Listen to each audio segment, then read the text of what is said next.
এই তো ভালো কাজ করা শুরু করে দিলাম। চাচা ভোটটা দিও, আই চল।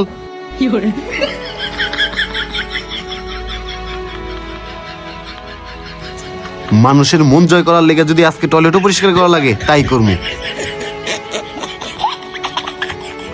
মতিন ভাই পাগল টাগল হইলো নাকি? কিরে পানি শেষ, এখন আমি সুসমু কেমনে? হ্যালো, হ্যালো চেয়ারম্যান সাহেব, আমি তো জঙ্গলে হাঁটতে বসছিলাম, আমার বদনার পানি শেষ, আপনি কি আমার একটু পানি এনে দিতে পারবেন?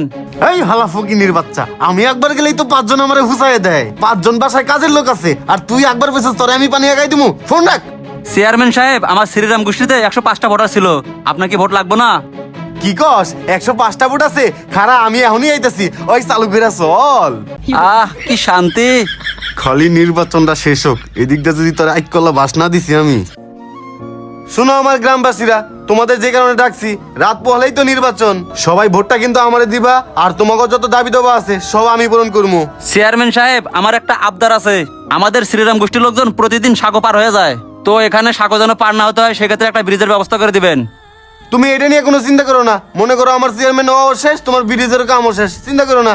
চেয়ারম্যান সাহেব, আমাকে এলাকায় তো স্কুল নাই। একটা স্কুল আছে 2 কিলোমিটার দূরে, পোলাপানের হাইটে যাইতে কষ্ট হয়, আর আমাকে এলাকায় একটা স্কুল করে দিয়েন। ও চাচা, তোমার আবার স্কুল? আচ্ছা তুমি চিন্তা করো না, স্কুল হয়ে যাইবো। চেয়ারম্যান সাহেব, আমার মেয়ের বিষয়টা একটু দেখেন। আর আমাদের এলাকায় আরো মেয়ে আছে ভালো রেজাল্ট করে, বিশ্ববিদ্যালয়ে চান্স নিতে গেলে কয় চেয়ারম্যানের সিগনেচার লাগবো। এখন তো চেয়ারম্যান আপনি আমাদের আছেন, আপনি উপর মহলে কয়ে দিন যাতে সিগনেচার মিগনেচার না লাগে। ও তোমার